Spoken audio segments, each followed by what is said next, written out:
Dahil binubuo ang Pilipinas ng mahigit sa 7,600 mga isla, sasakyang pangdagat ang isa sa kadalasang ginagamit para makatawid sa ibang bayan. Diyos ko po, Panginoon ko. Pero sa ilang pagkakataon, nagiging peligroso ang paglalayag. Ano nangyari? Ba't nasusunog ang aircraft? May 23, 2022, nasunog ang fast craft na MV Mercraft 2 habang bumabaybay sa karagatan ng Real, Quezon. Ang ilan sa mga biktima, ramdam pa rin hanggang ngayon ang epekto ng trahedya. Nakuha ba ng mga biktima ang hinihingi nilang danyos at hustisya? Sobrang masakit po yun sa amin, tsaka trauma na rin po na hanggang ngayon.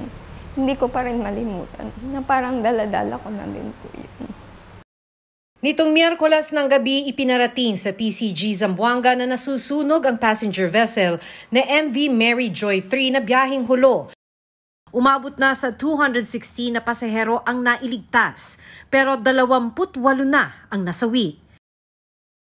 Nito lang Lunes, pinayagan ng Philippine Coast Guard ang reporter's notebook na makasama sa kanilang inspection sa isang barko.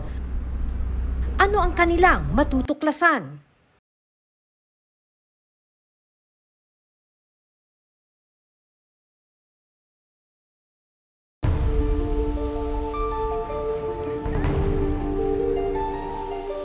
Ito ang Isla Verde. Ang itinuturing na Center of Marine Biodiversity ng buong mundo. Dito matatagpuan ang mahigit 300 coral species at underwater rock canyons kung saan nakatira ang nasa 60% ng world's known fish species.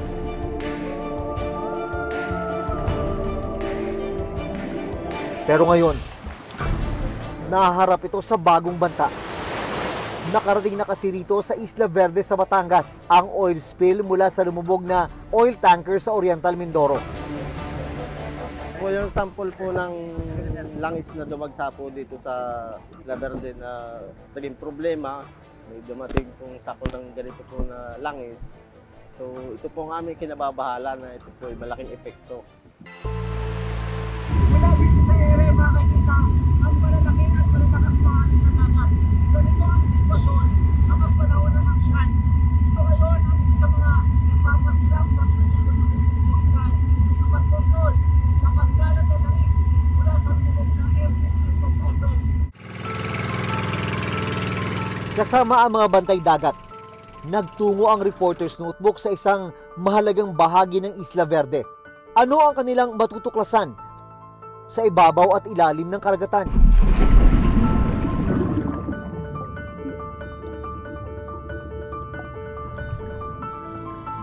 Ano ang ginagawang tugon ng pamahalaan para maprotektahan ang yaman sa Isla Verde, pati na rin ang ibang apektadong lugar?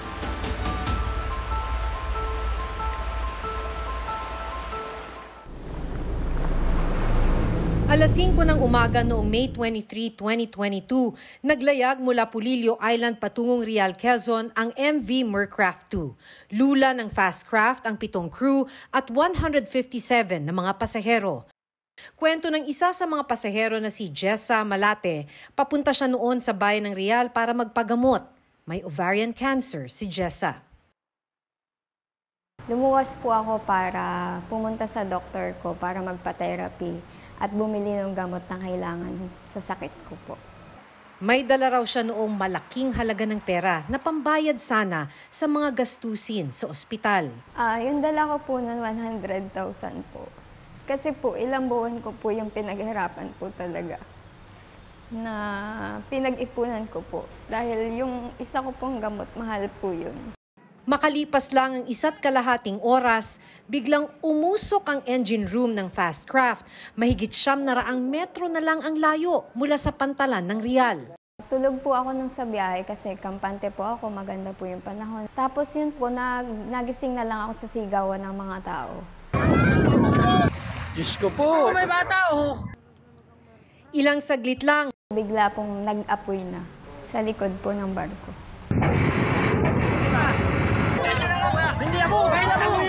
Dito na nataranta at isa-isang tumalon sa dagat ang mga pasahero kabilang si Jessa. Wala po akong choice kundi tumalo na lang po.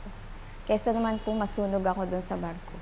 Naghanap na nga po ako ng life vest or ano man pong magpapalutang sa akin bago tumalon ako para ma-sure ko yung safety ko sa dagat kahit matagalan po ako. Pero wala po ako nakita. Yung mga tao po, ang ginamit po nila yung mga styrobox, yung mga box pong malalaki. Inakala ni Jessa na hindi na siya makaliligtas. Hanggang makalipas daw ang nasa 10 minuto, isang Roro vessel ang tiyempong dumaan. Nagkaroon ng pag-asa si Jessa. Ate, ligtas ka na! Ligtas ka na! Nakita po ako nung isang sakay doon. Nakilala po ako tapos yun po, sumigaw na siya ng si Jessa. Pinababa po niya yung asawa niya, pinasave po niya ako. Nakaligtas man, hindi naman naisalba ni Jessa ang 100,000 pisong panggamot sana niya. Nung nasave na po ako, wala na po yung bag ko.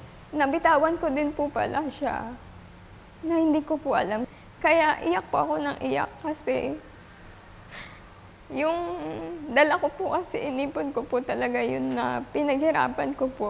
Kahit po may sakit ako, nagde-decor po ako sa mga birthdays. Gumagawa ako ng mga balloon bouquet para lang po makaipon ako ng pambili ko ng gamot tsaka pampatherapy ko. Nailigtas ang 157 na katao na sakay ng MV Mercraft 2, pero 7 sa mga pasahero ang namatay sa trahedya.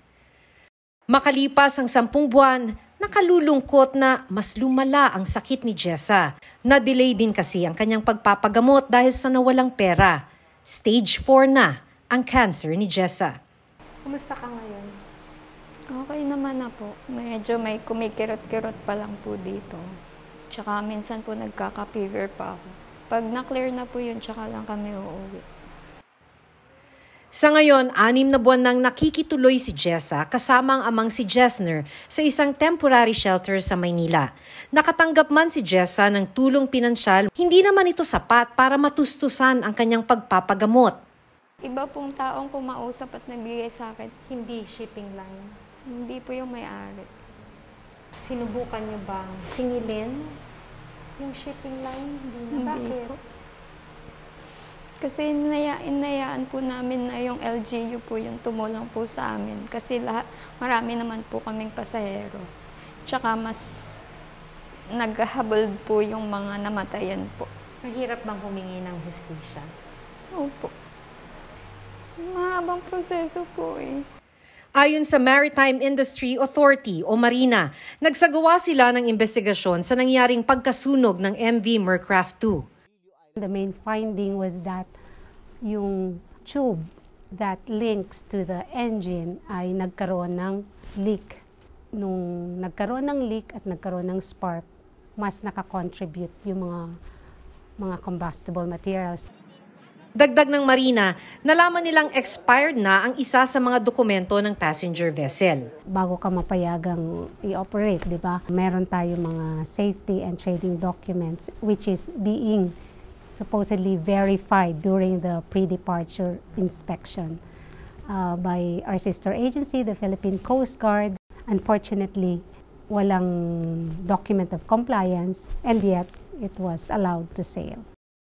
Agad na sinuspindi noon ng Philippine Coast Guard o PCG ang operasyon ng Mercraft Shipping Corporation, ang may-ari ng MV Mercraft 2. Sa mga kaanak ko, haharapin ako po ang isa sa haharap sa inyo. Kung ano po yung marinig ko at bigay nyo sa akin, tatanggapin ko po lahat iyon. Sana dumating lang yung panahon at time na kami ay inyo nang napatawad kung ano po yung aming nagawa. Dagdag ng ahensya, mula nang mangyari ang pagkasunog ng MV Mercraft 2 noong nakaraang taon, voluntaryo na raw na tumigil sa operasyon ang Mercraft Shipping Corporation. Operator actually voluntarily gave up his certificate of public convenience and stopped operations. Of course, after settling the penalties with the Marina. Hindi rito natatapos ang mga sakuna sa dagat. Nitong Miyerkules ng gabi, ipinarating sa PCG Zamboanga na nasusunog ang passenger vessel na MV Mary Joy 3. Mula Zamboanga City ay papunta sana ng Hulo ang barko. Sakay nito ang 35 na crew ng passenger vessel at 205 na pasahero. Rumesponde sa insidente ang Naval Forces Western Command. Umabot na sa 216 na pasahero ang nailigtas, pero 28 na ang nasawi.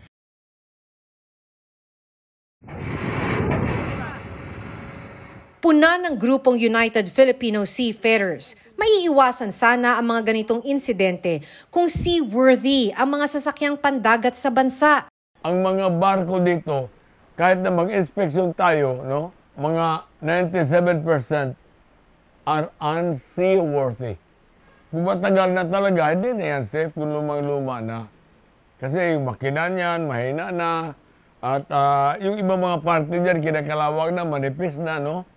Kaya sinasabi ko sa iyo na a ship is not designed to sink unless the stability of that vessel, of that ship, is altered. Sa datos na nakuha ng GMA News Research, mula taong 2019 hanggang 2022, 1,020 na sakuna sa dagat ang naitala ng Philippine Coast Guard. 144 na pasahero ang nawala o missing, habang 163 na tao naman ang namatay sa mga trahedya sa karagatan. Dito sa Batangas City Port, biyahe ang 9 na buwang buntis na si Giselle Menes. Ngayon lang daw uli siya makakauwi sa kanilang bayan sa Odjongan, Romblon matapos ang halos 1 taon. Uuwi ako kasi nga doon ko ako manganganak. Umuwi ako doon kapag holiday lang eh. Isa raw sa kanyang binabantayan bago magbiyahe ang lagay ng panahon. Pag okay ang panahon, doon ako luluwas. Pero kapag hindi, ayoko makipagsapalaran. Para masigurong ligtas ang magiging biyahe ng mga pasahero tulad ni Giselle, naabutan namin ang inspeksyon ng PCG sa papaalis na passenger vessel. Bali, ito po yung ating life raft. Yung capacity po ng life raft natin, kailangan na mag-correspond po din siya sa number of passengers po natin. Para kung sakali nga po mag-abandon ship po, lahat po ng pasahero natin ay sigurado pong ma-occupy ng mga life raft natin. Kung magkasunog, importante na merong fire extinguisher sa barko. At sakaling tumalon sa dagat ang mga pasahero kapag may sakuna. Bali, ito pong ating mga life jackets na ito, accessible po ito sa mga pasahero. Kung sakali pong kailangan natin ng mag-abandon ship, madali pong makukuha ng mga pasahero na on board po dito.